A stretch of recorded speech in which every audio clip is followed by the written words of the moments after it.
Good afternoon, and thank you for joining us for today's webinar, part 2 of the Supportive Housing Series, Financing Operations and Services. I'd like to go ahead and introduce today's speakers. Zoe LeBeau, CEO, and Katie Simons, CFO of Beau Simone Consulting, which is a women-owned small business that specializes in assisting communities develop and manage high-quality supportive housing. Zoe brings over 25 years of hands-on and direct technical assistance in all aspects of housing, service development, and implementation. In her 25-year career, Zoe has worked with over 2,000 units of housing that ranges from transitional to permanent supportive to multifamily to home ownership. Zoe has developed multiple programs, including the Women in Constructions Training Program, which trains low-income women and men of color to build homeless housing and helps them get jobs in the construction field. She also plays a national role in public policy work to secure additional funding for supportive housing. As a nationally recognized expert on supportive housing in tribal communities, Zoe was recently a leading force behind a pilot project to bring new operations and service dollars to Indian country to help house homeless veterans through the HUD Tribal VASH program. Our second presenter, Katie Simons, having worked in K-12 and higher education, the nonprofit and for-profit sectors, and with local and state governments for close to 20 years, brings a deep appreciation for community engagement and inclusiveness when approaching work in the affordable housing and homelessness fields. Katie served 2 years as a program manager for Denver's Road Home, which is the city's homeless plan, where she oversaw emergency shelter and street outreach efforts, coordinated 9 Project Homeless Connect events, and managed community engagements with various neighborhoods. Katie then consulted with the Colorado Governor's Office of Community Partnerships, leading a statewide effort to help communities assess the needs of their most vulnerable and at-risk populations. This work led to the development of strategies for youth, families, and veterans experiencing homelessness as part of the national 100,000 Homes campaign, and ultimately was a stepping stone for the work that Katie does now. So with that said, I will welcome and turn over the webinar to Katie and Zoe. Thank you. Thank you so much, Shantaria, and thank you all for joining us today. We are really excited to have you for part 2 of this webinar. We will be touching a bit on the development process of permanent supportive housing, as well as financing of operations and services in supportive housing. We did a previous webinar that introduced what supportive housing is about a month ago. That was part 1 of this 3-part series. And so I hope that folks who are joining us today had the opportunity to attend that webinar, or perhaps watch the video recording of that webinar to get a better sense of really what supportive housing is. But we will do just a very brief sort of recap and overview for people who may not have been able to join us for that first webinar, just so that the material that we cover today hopefully has a little bit more relevance with regards to the model of supportive housing that we are talking about. So before we jump into the development process, we'll do that brief overview again of supportive housing using the Housing First model. And then we really will just talk briefly about kind of who is part of the team. When we talk about the development team and the development process in supportive housing, there are many players that come into creating a supportive housing project. And so we'll talk a little bit about who those players are and just how you really find the right partners, right? We want to make sure that you are partnering with a developer or a consultant who understands supportive housing, who understands the low-income housing tax credit program, as the majority of these projects are funded using that funding source. We also will touch briefly on the property manager, the service providers, the architect, and other folks on the team. We will then just, again, kind of talk about how you creatively finance operations in supportive housing. What I will say is that it's not easy, but these projects really do need an operational subsidy in order to be able to really work. So we'll touch on that, and we'll also talk about some of the services in supportive housing and how you really fund those supportive services. We have a brief case study called Journey Home, which is in a rural community, Canyon City, Colorado, that we will highlight, and then we will leave some time for questions and answers at the end of the webinar. So again, I will would love for folks, and I do see that people have been able to type in their name in the participant box, as well as their organization. If there is anything else that you are really interested in gaining from today's training, we'd love to have you chat that into the Q&A. You know, what are you hoping to get from this? What are your expectations? We certainly would like to try to meet those expectations and have this be a valuable webinar for you today. So please feel free as well to chat that into the box. If there's anything else you'd like to add around who you are, where you're from, the work that you do, and what you're really hoping to gain from this training today. So with that said, I will turn it over to Zoe. Zoe is the one on the right, and I'm Katie here on the left. Again, we are a woman-owned business with about 40 years of collective experience working with rural communities, tribes, and urban communities, and we're very excited to be under contract with HAC for this 3-webinar series. Thank you, Katie, and welcome everyone. Good afternoon, maybe. We're kind of right in that in-between time for some of us. So I just wanted to start by, to Katie's point, I wanted to start by doing a quick overview of what supportive housing is, just so that we're all on the same page. And basically, I'm going to keep it really simple, and I want to acknowledge that there are other models, but we really are going to focus on single-site permanent supportive housing for the purpose of this webinar series. So basically what we're talking about is rental housing in a single site that is not time limited. So the term permanent is somewhat can be anxiety producing, I think, for providers sometimes. The reality is that it's just an acknowledgement that everybody is on their own journey, at their own pace, on their own time. So you will have some people living in supportive housing who stay there forever. I would use the example of an aging veteran, potentially a Vietnam-era veteran who has multiple post-traumatic stress disorder, multiple physical ailments, and that might be the last place that they live. But for a lot of other communities, it might be that they're there for 2 years, they might be there for 6 years, they might be there for 10 years. It's just really up to them. So it is not time limited, it is not transitional housing. It's affordable, so residents pay no more than 30% of their income for rent, hence this conversation today about operating subsidy. Obviously, you cannot keep the doors open and the lights on, only charging 30% of very low-income people's income for rent.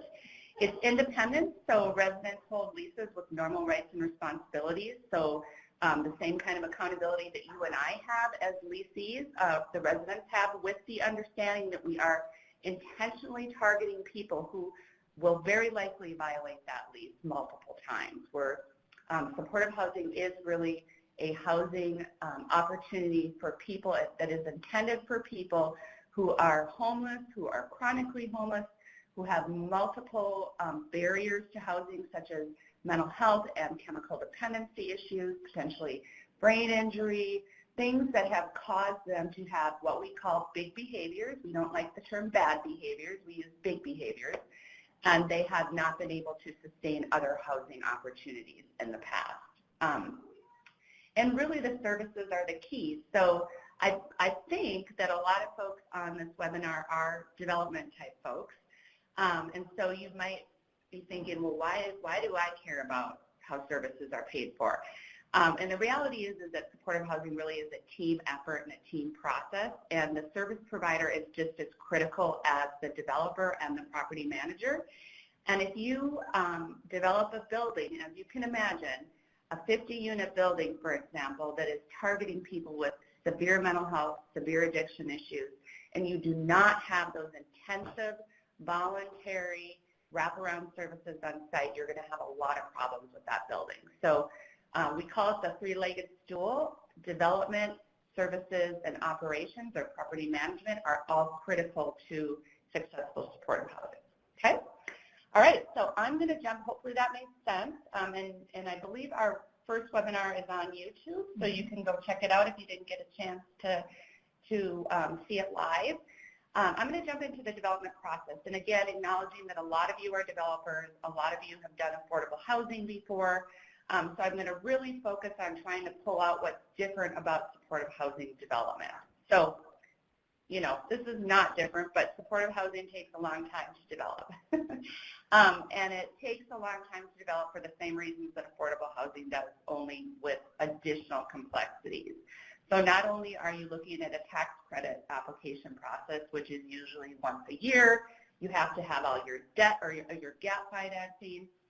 The goal with supportive housing, especially if it's a 100% supportive housing community, is to have zero debt, which means you have to have a lot of gap financing. And the good news is that there is a lot of gap financing out there for supportive housing, but it's not easy, and it doesn't always work great with the tax credit program, and so you just have to kind of be navigating those processes. It's complex, and partly, and again, tax credits are complex, affordable housing is complex, but then you layer on top of that you have to have a property management partner who understands these communities, who understands what the differences are with property management at the table, and you want them early at the table. And then you have to have a service partner. So you have three different entities speaking 3 different languages, trying to work together on a $15 million supportive housing project. So it can get really complicated. There are 3 separate budgets involved, so nobody is going to give you $1 to build your community until you show them how you're going to pay for operations and services. And depending on where you are, some states really have this down in a really good way, and they put all 3 of those funding sources sort of together in the super RFP, and you get it all or nothing. That is not common. Typically, you are running around into multiple doors to try and access and figure out how to raise these separate budgets. The other complicating factor is that you are essentially, and this is really best practice, and I believe in it because I've seen that it works, but you need to have a sense at least, even though you're 4 years, 3 years out from opening the building, you need to have a sense before you even apply for tax credits on how you're going to pay for services, which is really silly in a lot of ways because that's 3 years out. So how do you know? And that's where you want to make sure you have the right service partner who is either really good at fundraising or has access to county grants or contracts, for example, or can bill to Medicaid. That's really important. Funding sources are very complicated. Again, we're not just talking tax credits and development funding. We are talking about Medicaid and all this other stuff that is really, really complicated. And again, we're not suggesting as a developer that you have to learn about Medicaid. We're suggesting that you partner with somebody who is really good at knowing about Medicaid or other funding sources. So the development team, again, kind of, I think, the battle way of doing supportive housing back when I was developing supportive housing, I'm guilty of this, is that I would come in as a developer and I would build a building, and then the day before it opened, I'd knock on the door of a service provider and say, hey, look, there's this building I built for people with mental illness who are homeless. You want to come do services here? And they'd look at me like, we don't even know what you're talking about, and the way you designed this was not appropriate for our population. So really what we are strongly suggesting and really best practice is that you bring your supportive service provider and your property management company, if possible, to the table from day one. They need to be, especially your service provider, needs to be involved in concept, who you're going to serve, where they're going to be served, where the location of the building is. Design process, trauma, I don't know if we're touching on trauma-informed design. Okay, check by left hand. Trauma-informed design is huge. It can change the whole tone of your building, and your service provider needs to be there to help inform that. And all throughout the whole process, this team needs to really be working together. And again, you all speak somewhat different languages, and so it's just really important that everybody's on the same page from day one. Okay, so we also ask that everybody be honest about their capacity. So as a developer, unless you do services in-house and you have for years, we really don't want you to take on service provision. We would prefer to see that you partner. That's what we would suggest, and vice versa. As a service provider, not the best idea to jump into development. We would recommend that you work with a development partner. So some of the responsibilities, so the owner and or sponsor is the one who's legally responsible for the project, and they are the driving force. Sometimes I call it the gut person. They're the ones who wants this. They want to make it happen, and they're going to see it happen. The developer is responsible for the development and delivery of a complete functional project ready for occupancy. The architect is part of the development team.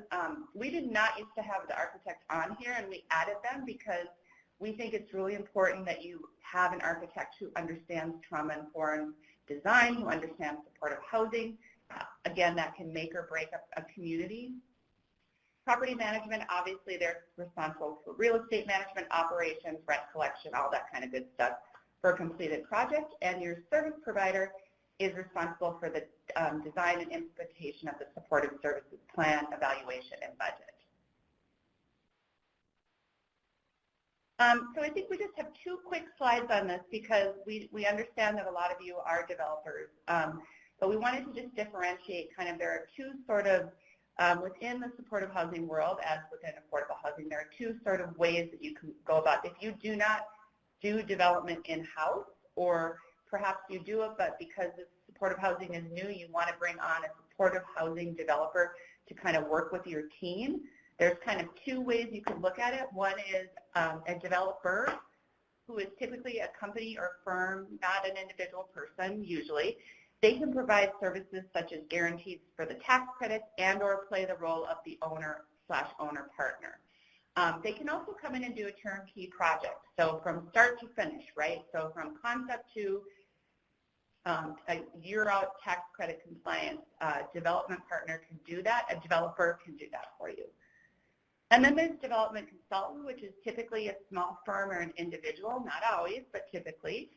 We kind of call them your workhorse, right? They can come in and they can do the tax credit application, they can put together your budget, they can do your closing documents, they can oversee the architect contract, they can, anything that you really want them to do to get it done. But it's typically, if you have an in-house development firm and you can own and guarantee, you might want to think about bringing on a supportive housing specific development consultant.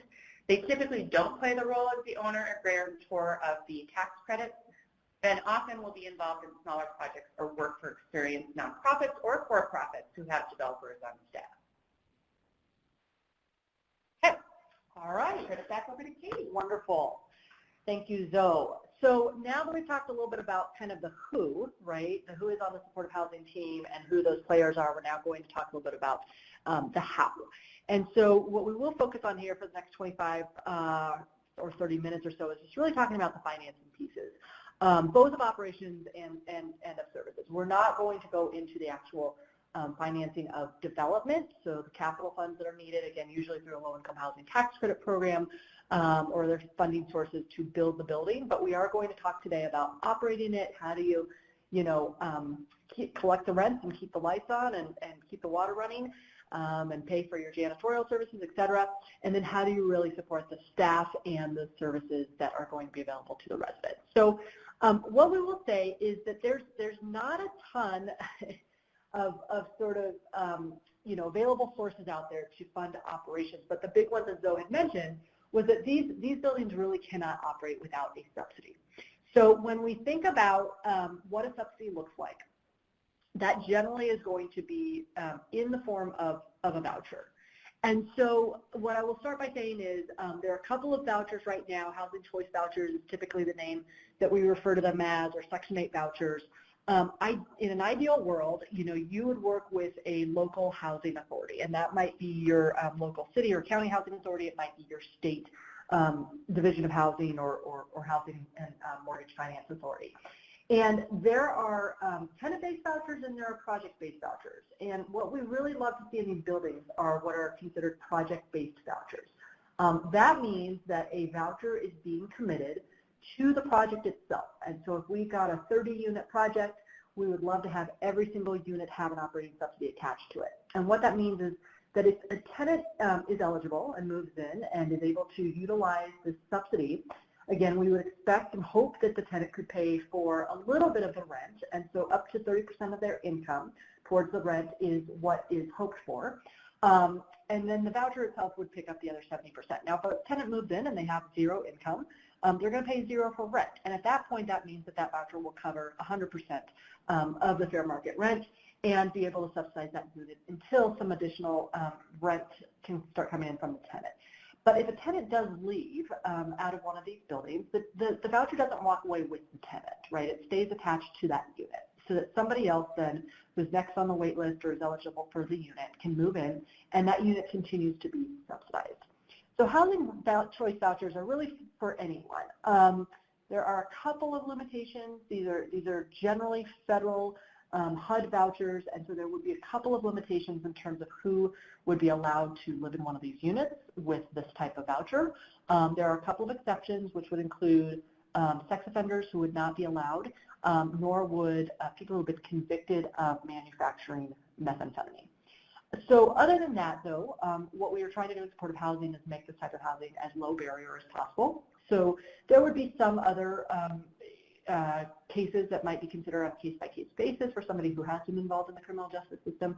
But what we're really trying to say is that these types of vouchers are for people who are low income, earning under 30% of area median income, extremely vulnerable, disabled, homeless, experiencing perhaps substance use disorder and mental illness, and really are not going to be able to survive in this type of housing without this type of subsidy. VASH is another type of vouchers, essentially the Veterans Administration Supportive Housing. So VASH works very similar to the Housing Choice Voucher, but is specific to veterans. And so if you're targeting veterans in your community, it's a really great way to partner with the VA. And usually it would be, it would usually be a partnership where the VA would come in and provide case management services to those veterans specifically who are utilizing a VASH voucher. So in addition to these rent subsidies, we also hope to have a little bit of cash flow from the rental subsidy itself, right? So most of that cash flow is going to go back into supporting the operations of the building. If there's, a little bit left over, which we always try to find, we like to work with the partners in the project to see if there's any way that they might devote a little bit of that cash flow towards services, and we'll get into that in just a little bit here. Anyway, it's hard to kind of think about how to operate your building, but these are really kind of the three main sources that we look to. If there are other sources that folks have used to operate buildings and supportive housing, we'd love for you to put that into the Q&A and share with us your experiences as well in terms of how you're really able to operate for the long run a supportive housing building.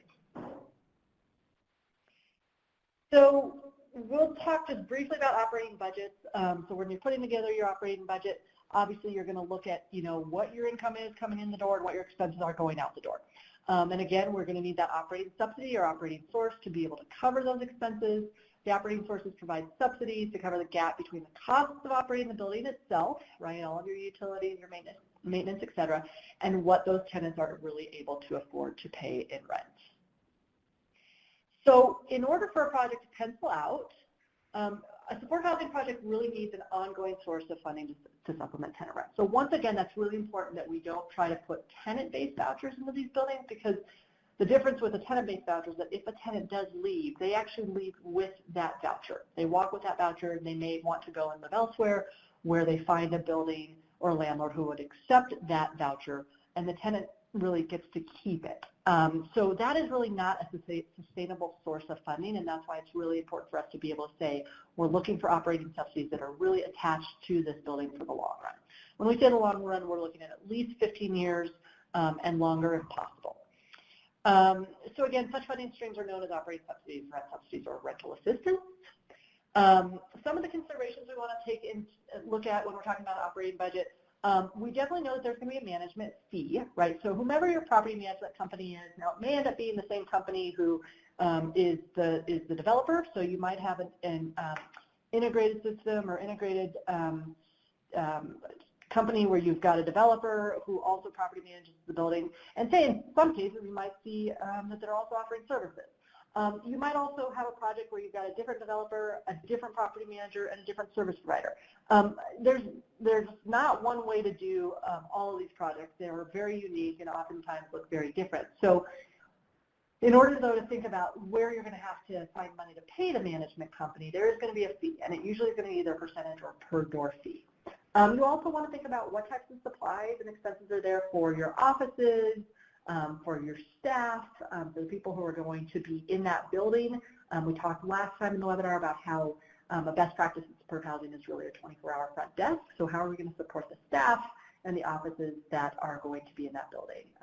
There'll be some legal costs, obviously, up front, and then if we do have to ever go through evictions, the process for that, there's accounting, there's staff and payroll costs, obviously, and utilities. So operating expenses, generally what we're talking about here in terms of your expense column is your maintenance and your repairs, right? your administration, your property management, your utilities. There's taxes, insurance, and there's a contribution to reserves to make sure that you've got replacements there in your operating budget. And there are some unique operating costs in supportive housing that you may not find in traditional affordable housing, right? So we're actually looking at additional property management staff time to work with the service providers, whereas in some traditional affordable housing, you might have a property manager who, stops on site first a month to collect rent, and really doesn't, spend a whole lot of time in the building. They may be managing hundreds of units all over a city or a town. But really in supportive housing, we want to have a property manager who is on site, and sometimes that's full-time. Really depending on the size of the building, how many residents live there, will depend on how much time the property manager stays there. But it's really imperative to make sure that you've got that strong collaboration and working relationship between your property manager and your services provider. So we love setting up an office specifically for the property manager. And then that would include as well maintenance, who again might be doing maintenance on various buildings, but we want to ensure that that person also has, the support as well as both administratively as well as from their supervisor on the property management team to be able to carry out their job. There might be potentially more turnovers of the units, warnings and eviction letters that also take time from that property manager. There might be additional security needs such as cameras in the building, and certainly for staff training, professional development time for harm reduction, mental illness, and making sure that your property manager, again, is on the same page as your service provider and really understands the tenets of trauma-informed care, and that a lot of the folks who are living in these buildings have experienced severe trauma and really need to be treated with the utmost, respect and dignity, as well as making sure that our staff, anyone from your case managers to your maintenance person, are trained to understand that there are people who have experienced trauma and what that trauma might look like when it gets triggered. We want to make sure that they're responding appropriately and creating a safe space for people so that we are not re-traumatizing them in that building. So some questions to consider when you're putting together your operations budget.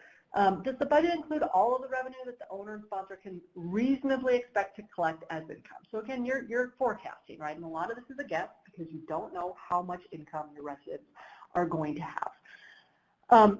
But one goal in supportive housing, and again, we make this as low barrier as possible, so there are no requirements for folks to have jobs or to come in and have the expectation be that they work immediately. Some people are able to work, other folks may not be able to work, but one of the goals is to help people increase their income if they can. So whether that is through employment or, say, benefits, like Social Security or veteran benefits or just veterans benefits or disability that they're entitled to, we want to try to, our service providers want to try to work with residents to see if they can increase their income, both towards working towards self-sufficiency as well as having a little bit of a source to help pay for the rent.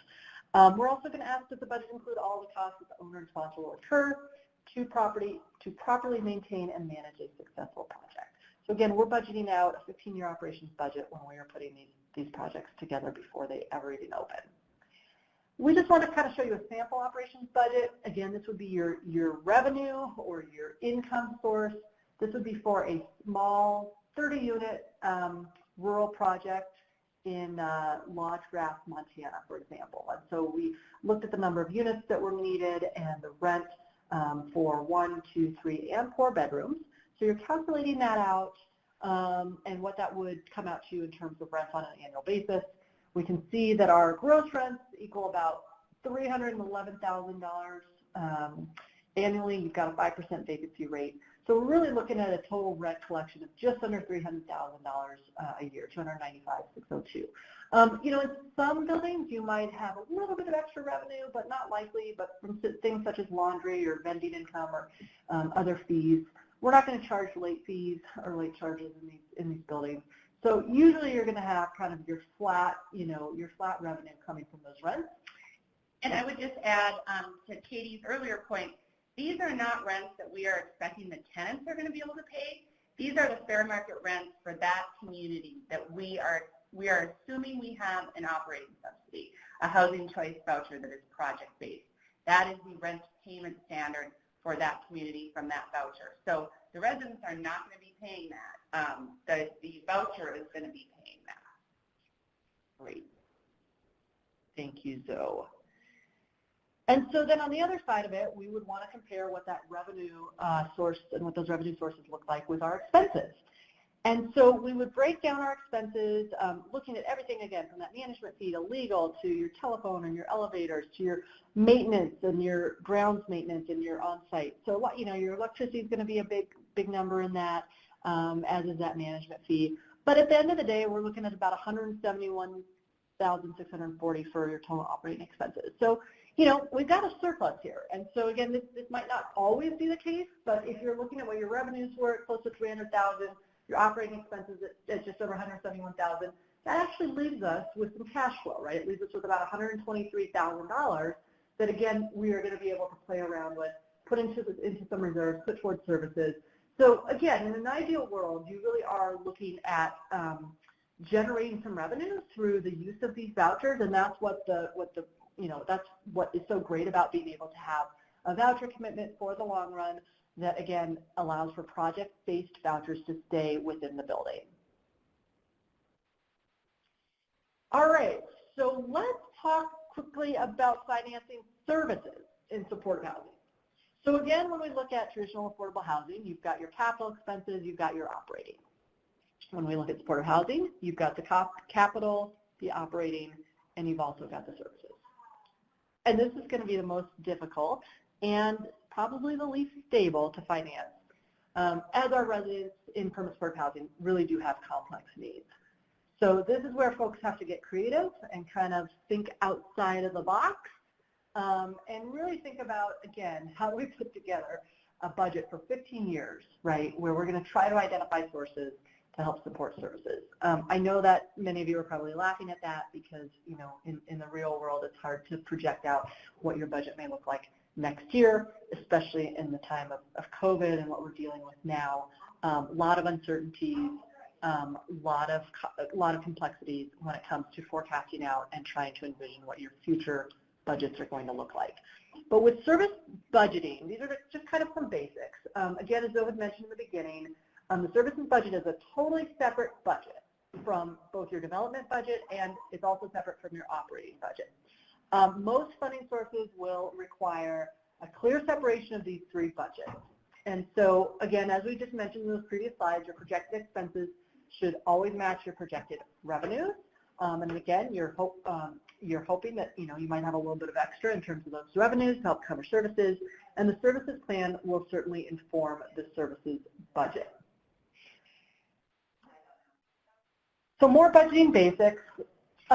We really want to kind of talk about some budget assumptions, right? So when we again go back to that 24-hour staffing setup, we want to think about what is our tenant to staff ratio. In an ideal world, right, we would like to see our care managers or case managers taking on no more than 15 clients. And so again, if we're kind of thinking about you know, building a 15, sure, that would be one full-time case manager. When you go up to 20 or 30 units, you're going to be looking at more. In addition to care managers, we might have peer navigators and we might have front desk staff. And so we're really going to have to think about how do we cover the salaries for any of those personnel who are going to fall under the supportive services staff. Is it reasonable, right, in terms of service provision and in terms of cost? We want to make sure that we have a really solid services plan that is developed before the building ever opens, and we want to see, right, what types of services might actually be able to be provided in kind, if you will, from other community partners or from services that already exist. And so we don't necessarily have to just think about funding new services in that building, but we really want to capitalize upon partnerships and figure out, you know, is there a VA where veterans would be able to access those services, right? Are there other types of family organizations where families and children could benefit from some of the services offered? So it's not always going to be that we have to pay for new services. We want to capitalize upon existing services, but we definitely want to make sure that anything that we have to bring into the building, that we have the dollars there to cover the staff that it's going to take. I would say sort of in a best practice world, what we're sort of thinking about in terms of cost, we are kind of looking at, you know, around a $7,500 range, if you will, per unit per year to fund services. Okay, so that's really when you're thinking about your staffing costs and some of the client, emergency financial needs of clothing and of food and of transportation and all those things. Just kind of to think about $7,500, per unit per year is sort of what you should sort of be starting with when you work backwards in terms of putting together a services budget. And then what types of other client service costs do we include beyond the personnel? So again, kind of when we talk about a menu of services, right, a services plan, we love to go through this activity with our service providers and our developers to say, right, what supportive services from case management and independent living skills to mental health, substance use and addiction treatment, physical health, employment and job training, recreational and socialization activities, really any type of service that could support somebody in their housing stability, we want to make sure that it's offered to residents. And so whether that's going to be on-site or off-site, we want to talk about who's going to provide it, and again, how is it going to be paid for. So this is sort of like a pre-budgeting activity that we tend to go through with a lot of our clients, where we can just have people envision, in an ideal world, we want to set up a staffing plan where we're able to cover every type of service. When people want to engage in services, they are readily available for them. So again, we had shown you a sample operations budget, and this just shows a sample services budget, again, for about 30 units.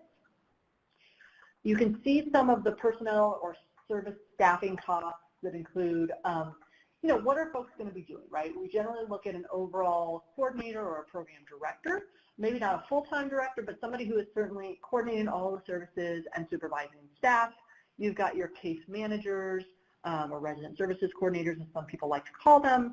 You can, again, maybe have peer navigators or people with lived experience who can offer peer support, and then your front welcome desk. And so that's going to be all of your personnel. That's coming out to about $220,000, along with these other service program costs that we talked about, emergency client financial assistance, transportation, food and refreshments for client events, et cetera, et cetera. So we go on to the next slide, which includes some additional service costs, and this might be some of the office rent, utilities, those types of things we're generally going to see in the operations budget. But you might have a little bit of, IT equipment and maintenance that you're going to have to deal with in your service staff offices. Certainly professional development and training, and then some of these other smaller accounting and auditing costs. So we're really coming out with a services budget that's about $289,000 a year. So the fun part about that is trying to figure out how do we actually find sources to fund at $289,000 a year. And so again, this is where we've really got to be creative.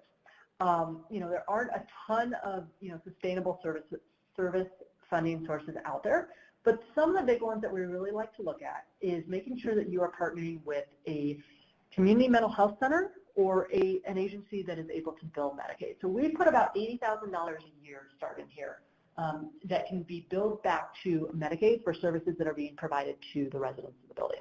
That hopefully goes up each year.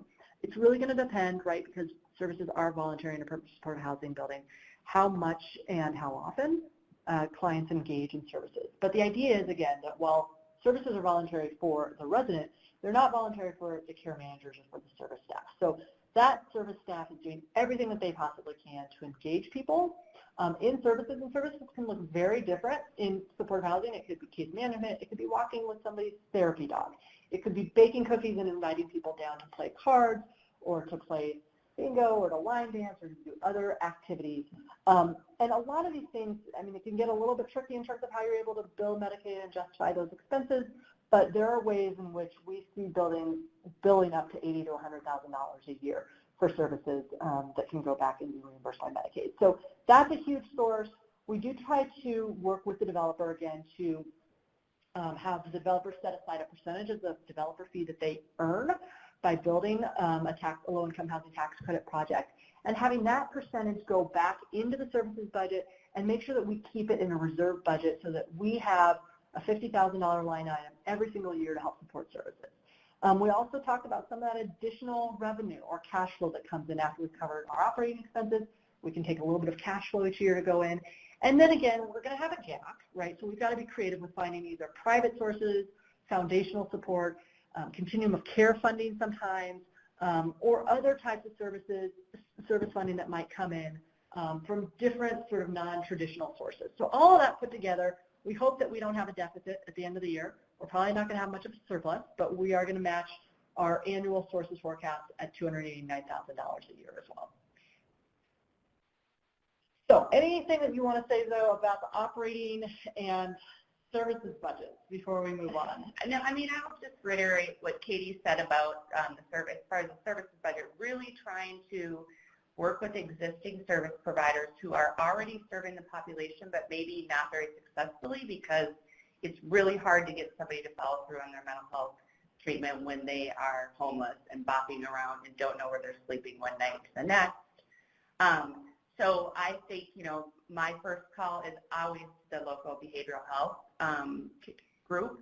And, you know, sometimes they're really excited about the idea. Other times they don't understand why you're calling them about housing. And it takes some work to really get them to understand that.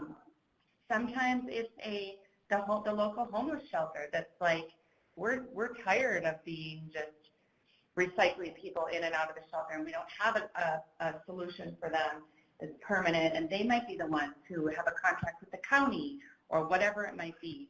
I also think we have not done a great job in this industry of really engaging our local county human service departments. They really have, you know, and to be fair, they're strapped and they're stretched, and it can be a political, you know, supportive housing can be very political, but really trying to get them engaged early on to be part of this. I also think contacting, if you have a healthcare system within your community, particularly one who tends to see a lot of homeless people in their emergency room, having a conversation with them about how permanent supportive housing really will save them so much money from emergency room visits, and do they want to participate in some level of services? I think we could do a better job with that as well in this industry. And that kind of folds into our case study for today, which is a 30-unit, 3-story permanent supportive housing community in rural Colorado, Canyon City, which is known as the cheeriest prison city in the country. It's really a cute little town, and it has a lot of prisons around it. I think like 5 or something. So Canyon City is it's a great community. They're kind of smack dab in the middle of the state. There are about 16,000 people. They approached us a few years back and said the local homeless shelter and the local basically housing authority, it's kind of a quasi-governmental entity that we have here in Colorado, and really the police department was involved, and they said, you know, we have a lot of homeless people in our community, and we need to do permanent supportive housing. And so we worked with them, and the really cool thing about where this is located is almost on a social service campus. Not intentional. I mean, that campus wasn't developed intentionally. It just happened. So, like, right across the street is the local behavioral health agency. Right across the other street is the homeless shelter. I think there's also the police station is there, and a couple of other entities that kind of touch the population. And we found a piece of land on that campus, and it made a lot of sense. And so built this community in partnership with, it's actually a for-profit supportive housing developer out of Wisconsin, of all places, but who works in other parts of the country as well. They came in, they partnered with the local homeless shelter and the local quasi-governmental housing authority, essentially. The housing authority and the state housing authority provided 100% project-based vouchers.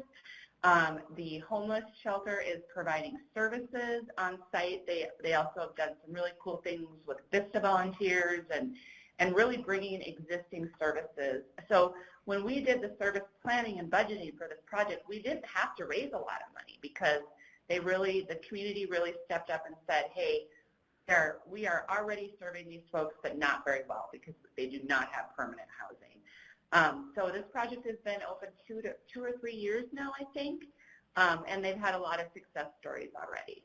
This is just some pretty pictures. We were not able to pay for or get a 24-hour front desk in this one, which caused some heartache when it first opened, I'll be honest with you, but we just couldn't absorb the cost. So these are just some pretty pictures of the community space and the entrance, community space. Again, we did a lot with light and color in this project to make it welcoming and warm. And that's Canyon City. So I guess we'll open it up for questions now. Yeah, we'd love to hear any questions from folks. Again, you know, I thank you to whoever posted the link into the chat box to the recorded webinar from last month, which was an overview of permanent supportive housing. Again, that gives a lot of background about kind of the who lives here and who does permanent supportive housing target and what are the components of it and how does it make it different, how is it different from traditional affordable housing. We also really like to spend a little bit of time in these webinars doing case studies. So last time we had highlighted two projects. One was a 50-unit in Aurora, Colorado called Providence at the Heights, and the other one was on the Macaw Reservation in the Bay, which is much more sort of a smaller community, more rural. Canyon City, again, is a community of, what, 12,000 people? 16,000 people, 16,000 folks. But they really did, you know, I mean, some folks think, you know, in a town of 16,000 people, there was some question, right, as to how big they wanted to go, and they really did a needs assessment, and they, you know, knew that because they were working with so many social service agencies who could provide them with data and really justify the need, because they did see the same people cycling in and out of these emergency services over and over and over again, that they really felt that a 30-unit supportive housing was needed in their community. And so, again, these might look different in rural communities where, you know, you don't want a 3-story high building.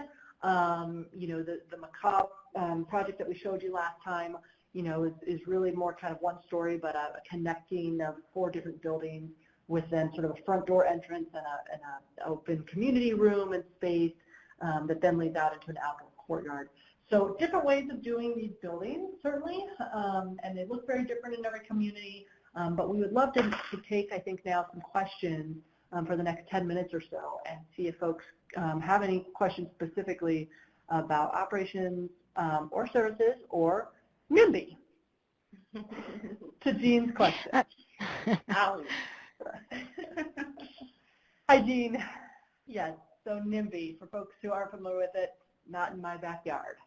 Yeah, NIMBY is a issue, not always, but most of the time. Permanent supportive housing, as you can imagine, affordable housing is often hard to get accepted in communities, let alone if you are housing people who have been stigmatized by the community, who are experiencing homelessness, who have mental health issues, substance abuse. You know, it is different in every community, and I will say, I mean, I've done most of my work in rural and tribal communities, and I will say that NIMBY is actually, I feel like, less in rural communities, not all the time, but you would be surprised. I mean, people know each other, people know where the pressure points are going to be, people know where not to put it, people know where it would be more accepted, and people just have a tendency, I feel like, to know their neighbors, their houseless neighbors, and their family, their friends. So there is a strategy Katie worked on, and maybe she can talk about a guide. And I mean, it was Denver-based, but I think there's a lot of really good lessons in it that can be used anywhere. And it's a case-by-case, community-based plan. What I will say is plan. Don't assume it's not going to happen and then have to react. So that is definitely part of the early development process, is planning for how you are going to do neighborhood engagement to try and avoid NIMBYism.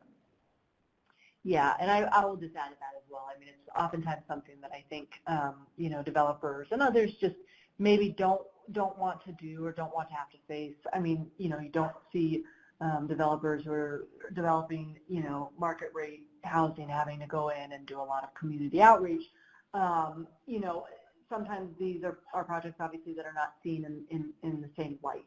And so there are those concerns, right, about will this, you know, devalue my property values? Will crime increase, you know, in this neighborhood? There are all these questions that are myths, you know, more than anything. And part of our job, I think, is to really debunk those myths and to offer education about the model and what it is and what it isn't. So again, a lot of folks think that these are shelters, or they think that these are halfway houses or transitional houses or sober living homes. And so a lot of it is just the early part of educating about, again, what supportive housing is and what it can really do for community members and for the entire community. So as Zoe mentioned, in rural communities, we see a lot of support. We see a lot of that collaboration as it is, of providers coming together and working together because they know Joe and they know Mary and they see these folks and they maybe went to school with them when they were younger, you know, and they don't want to see folks struggling.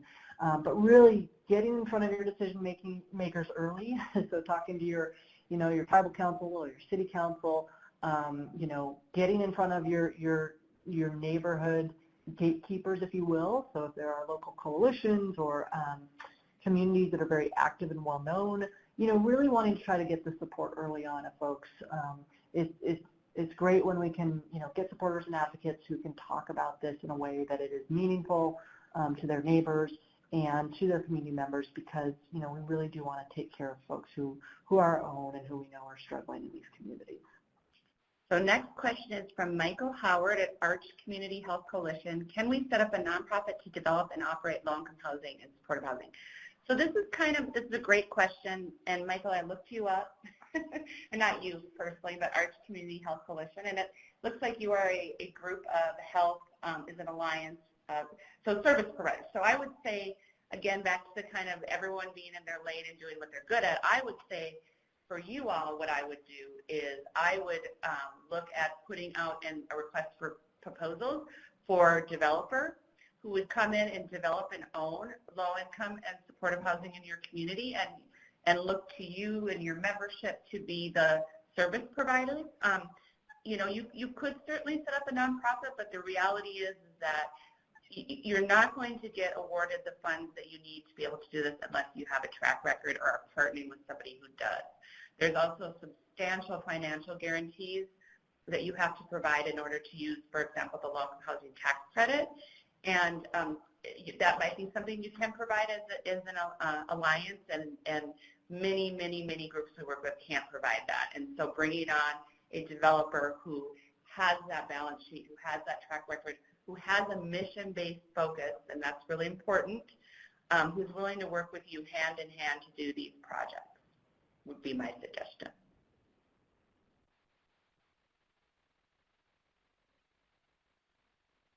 What else? All right, folks should take this opportunity to submit questions for Katie and Zoe while we have them on the line. I think you guys have done such an amazing job that there are no questions. If we could only be so lucky with all of the groups that we present to. Well, I will say that if you have no questions at this point, no worries, because they are back with us again in early November to do the third part of the series. We will give another few seconds to allow folks that might have questions sort of percolating before we close today. And so I'll pause here to allow folks to enter questions that they might have into the chat box or the Q&A box.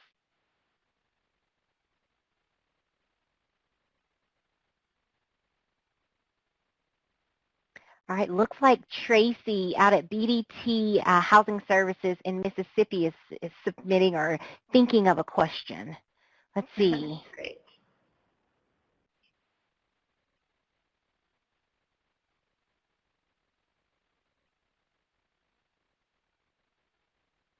Do you assist with tax credit applications? We do not personally assist with tax credit applications. What we do is we have a whole cadre of supportive housing tax credit development consultants and developers who we've worked with over the years, who we feel very comfortable with, that they have a mission, purpose, and they're in it for the right reasons, and they have the capacity to do these, that we would be more than happy to share our list with you, and you could reach out to them directly. Yeah, and I will just add, absolutely critical, I would say, you know, to find somebody with that experience. So, you know, low-income housing tax credits, obviously you want the folks who are familiar with how the state, depending on where you are, sets their priorities in their qualified allocation plan and how they really do decide to allocate those credits. But in addition to that, having somebody who has an understanding of supportive housing as well. So we've worked with a lot of developers over the years who had no idea what supportive housing was when they began doing this. They were really skilled at doing sort of, affordable housing, low-income housing, but without the services component. And so it's great to bring on, new developers who are both willing to learn and who are really, driven by their mission. It makes all the difference in the world where you have a developer or development consultant who understands the why, right? So again, I think we talked more kind of about the why last time in terms of the model and who benefits from supportive housing and really how this can change the lives of people who have not been able to survive anyplace else and who have been, cycling in and out of systems and burned their bridges in other locations. And this, for some people, really is sort of their last chance. And it can be an incredible experience, right, for people who get into housing and can create a new home and a new future and really try to heal from a lot of their past trauma. So all that is just to say that when you've got, of course you're going to have a service provider who is doing this because they are mission driven or they might already work with the population. But having an operations partner, a property manager, and certainly a developer who gets it and who is really as well mission driven and is building this building not just to see another building come out of the ground, but to really make sure that they are serving a population that needs this type of a very specific supportive housing. So finding the right developer and consultant is very important. And while there aren't a ton of folks out there who do this, we know all of the best. So we would be happy to share some names with you. Awesome. So Isabel said, the Office of Rural and Farm Worker Housing serves the state of Washington and has over 40 years of development experience both in rural and urban areas. Awesome. Thank you, Isabel. Looks like that's about it from the audience, Zoe, and we are 2 minutes from the top of the hour. With that being the case, I want to go ahead and extend a huge thanks to both Zoe and Katie for the wealth of information they've shared today, as well as to each of you that have spent your time with us today participating in the webinar. And as we close, I'd ask you to please be on the lookout for a survey following the webinar. We ask that you please take a quick moment to fill out that survey. That's the way that we know that we are bringing the most relevant content to you based on your programs and services. And so with that said, I'd like to thank each of you for joining us again and have you enjoy the rest of your afternoon. Thank you very much.